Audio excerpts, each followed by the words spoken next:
Shri Pradyut BordoloiS. Chairman, sir, as I rise to speak on the amendments, I would like to put on record my appreciation to the Honorable Speaker of the Lok Sabha, because this is one of the rare bills that has been referred to the standing committee. Because consultation is a very much important part of democracy. But unfortunately, in the UPA regime, about 71% bills were referred to the standing committees for discussion. But that figure has come down to 11%. So this bill is one of that rare bill of 11% that was referred to the standing committee, and then standing committee also very decisively, they recommended a lot of amendments. But it is up to the House that whether these amendments would be accepted or not. Having said that, sir, we very fondly remember one former Prime Minister who really ushered in the era of conservation in this country. I would like to remind the House that it was 1966 when Srimati Indira Gandhi took over as the Prime Minister, and immediately she expressed concern about the conservation, because the swaths of prime forests were destroyed and it had been cleared for settling the partition refugees immediately after independence. Similarly, natural habitats, the prime forests, were recklessly destroyed for making ways for mines, for dams, for construction of roads and real estates. That was very worrisome. And wild animals were killed with anybody having a gun. There was like a Western atmosphere.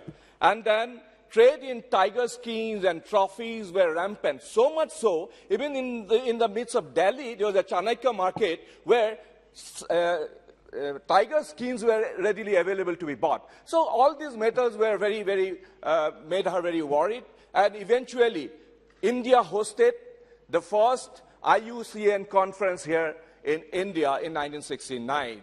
The International Union of Conservation. And International Union of Conservation expressly expressed the concern about the plight of the tigers and elephants, etc. And that was a time Mrs. Indira Gandhi very famously said in the conference that we do not need foreign exchange. We do need foreign exchange, but not at the cost of life and liberty of some of the most beautiful inhabitants of this continent.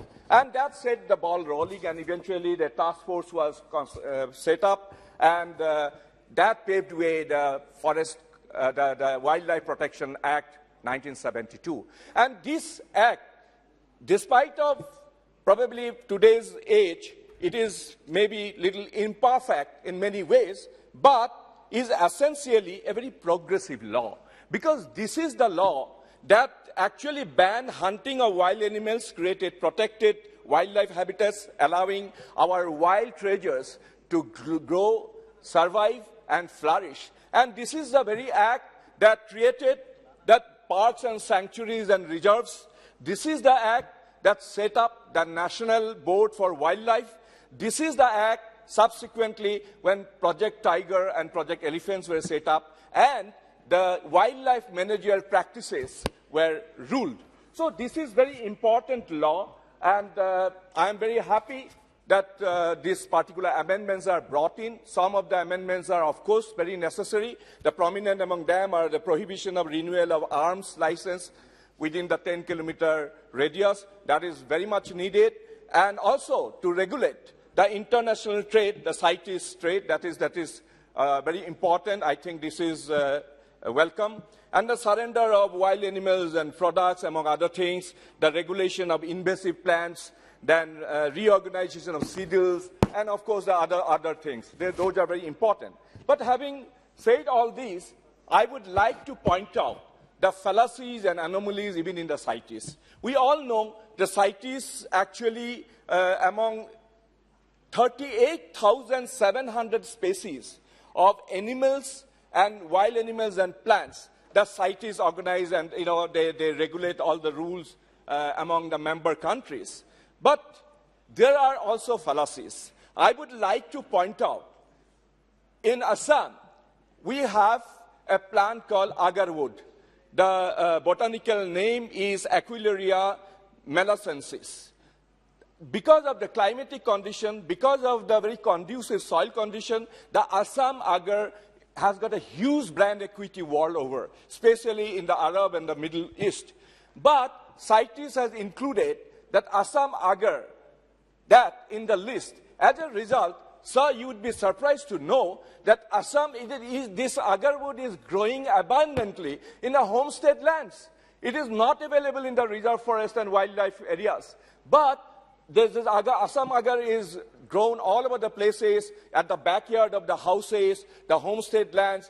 But the people and the state are not getting the legitimate and the legal remuneration because of that. And so you'd be surprised to know that Assam agar is being smuggled out, hoodwinking the system because of the CITES embargo.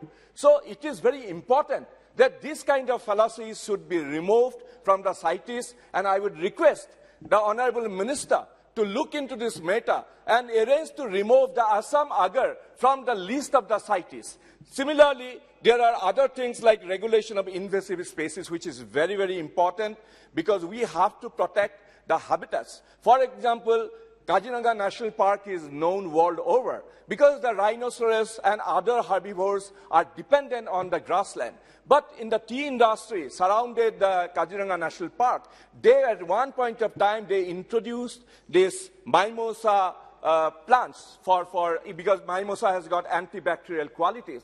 But mimosa is very prolific. And this mimosa invasion has almost on the verge of killing the grasslands. So that is why the regulation of the invasive plants is a very important thing. If necessary, those invasive plants or weeds should be culled and eradicated and removed to protect our wildlife.